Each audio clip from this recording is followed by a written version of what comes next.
টুকটুকি ছায়াস্মৃতি M E স্কুলত সম্প্ৰীতি ভোজন নগাঁও জিলাৰ বটদ্ৰৱা শিক্ষাখণ্ডৰ টুকটুকি মণ্ডল সমল কেন্দ্ৰৰ অন্তৰ্গত টুকটুকি ছায়াস্মৃতি এম ই স্কুলত আজি সম্প্ৰীতি ভোজন অনুষ্ঠিত হৈ যায়। দিনৰ 11 বজাত অনুষ্ঠিত হোৱা এই সম্প্ৰীতি ভোজনত বিদ্যালয়খনৰ 287 জন ছাত্ৰ-ছাত্ৰীৰ লগতে 10 গৰাকী শিক্ষক-শিক্ষয়িত্ৰীয়ে তেল পিঠা, ক্ষীৰ আৰু বিভিন্ন ফল-মূলেৰে তৃপ্তিৰে এসাঁজ খায়। আজিৰ এই সম্প্ৰীতি ভোজনত টুকটুকি মণ্ডল সমল কেন্দ্ৰৰ সমন্বয়ক নুৰুল হক, প্ৰধান শিক্ষক জহিৰুল ইছলাম, সাংবাদিক ৰফিকুল ইছলাম, আবুল হুছেইন, জালালুদ্দিন আহমেদ আৰু বিদ্যালয়খনৰ পৰিচালনা সমিতিৰ সভাপতি আজিজুল হক মৰল উপস্থিত আছিল।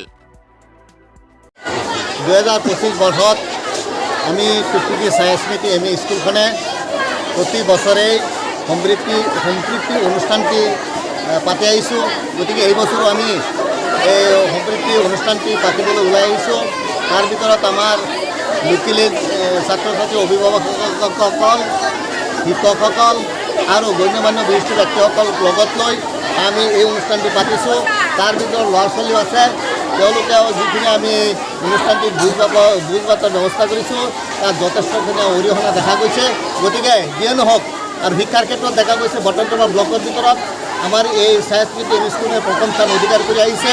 সেইফালেও যথেষ্টখিনি আমাৰ ছাত্ৰ ছাত্ৰীৰ উৎসাহ উদ্দীপনা দেখা গৈছে। গতিকে এনেকুৱা অনুষ্ঠানবিলাক প্ৰতি বছৰে পতাৰ পিছত আমি যিখিনি ছাত্ৰ ছাত্ৰীসকলক সঁহাৰি পাওঁ, ইয়াৰ উপৰিও লোকেলি অভিভাৱক, শিক্ষকসকল আৰু ছাত্ৰ ছাত্ৰীসকলৰ ফালৰ পৰা যিখিনি সঁহাৰি পাইছোঁ, যথেষ্ট পাইছোঁ। তাৰ ভিতৰত আমি SMT কমিটিখনৰ ওপৰত যথেষ্ট সুখী হৈছোঁ। যিয়ে নহওক আমি আশা ৰাখিছোঁ যে আমাৰ ছাত্ৰ ছাত্ৰীসকলে এনেকুৱা উদ্যমিতভাৱে এনেকুৱাবোৰ অনুষ্ঠানটি পাতি যাতে স্কুলখনৰ সুনাম অৰ্জন কৰি থৈ যায় তাৰে কামনা ৰাখি আমাৰ অসম চৰকাৰৰ নিৰ্দেশ মৰ্মে যাক আমি PM পোষণ বুলি কওঁ, প্ৰধানমন্ত্ৰী শক্তি নিৰ্মাণ, তাৰ অন্তৰ্গত প্ৰতিখন বিদ্যালয়তে 1 তাৰিখৰ পৰা অৰ্থাৎ 1 ডিচেম্বৰৰ পৰা 6 ডিচেম্বৰৰ ভিতৰত প্ৰতিখন বিদ্যালয়তে চৰকাৰী আদেশ দিছে যে মধ্যাহ্ন ভোজনৰ সময়ত এক সম্প্ৰীতি ভোজনৰ আয়োজন কৰিব লাগে। আৰু সেই উদ্দেশ্যে আগত ৰাখি আমাৰ টুকটুকি ক্লাছৰ অন্তৰ্গত প্ৰায়বিলাক বিদ্যালয়ৰ লগতে আজি টুকটুকি ছায়াস্মৃতি এম ই স্কুলতো সম্প্ৰীতি ভোজনৰ আয়োজন কৰিছে।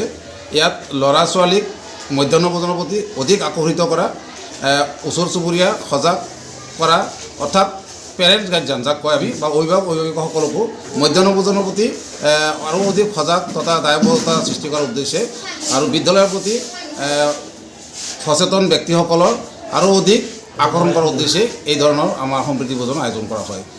যাতে আমাৰ ল'ৰা ছোৱালীবিলাকে মধ্যাহ্ন ভোজনৰ প্ৰতি অনীহা ত্যাগ কৰি সম্পূৰ্ণ এই যে বিদ্যালয়ৰ প্ৰতি এটা চৰকাৰে আগবঢ়োৱা অনুদান স্বৰূপে এই মধ্যাহ্ন ভোজন খোৱাৰ পিছত আমাৰ শক্তি বা পুষ্টি বৃদ্ধি হয় আৰু বিদ্যালয়ত 3 বজালৈকে থাকি ল'ৰা ছোৱালীয়ে পাঠদান গ্ৰহণ কৰাত সুবিধা হয়। তালিকাত সাধাৰণতে আমাৰ মধ্যাহ্ন ভোজনত যিখিনি বস্তু থাকে সেইখিনিৰ পৰা আঁতৰি, অৰ্থাৎ আমাৰ মাছ মাংস হ'ব পাৰে, ফল মূল হ'ব পাৰে, বা শাক পাচলি বেছিকৈ দিব পাৰে, বা তেনেকুৱা জাতীয় বস্তু বা পিঠা পনা হ'ব পাৰে ইত্যাদি দি আমাৰ মানে সম্প্ৰীতি ভোজনৰ একেলগে আমাৰ সমাজৰ ব্যক্তিসকল, বিদ্যালয় পৰিচালনা সমিতিৰ সদস্যসকল, শিক্ষক শিক্ষয়িত্ৰীসকল, আমাৰ ওচৰ চুবুৰীয়া সন্মানীয় ব্যক্তিসকল তেনেকৈ মাতি আমি একেলগত যিটো আয়োজন কৰা হয় তাকে আমি সম্প্ৰীতি ভোজন বুলি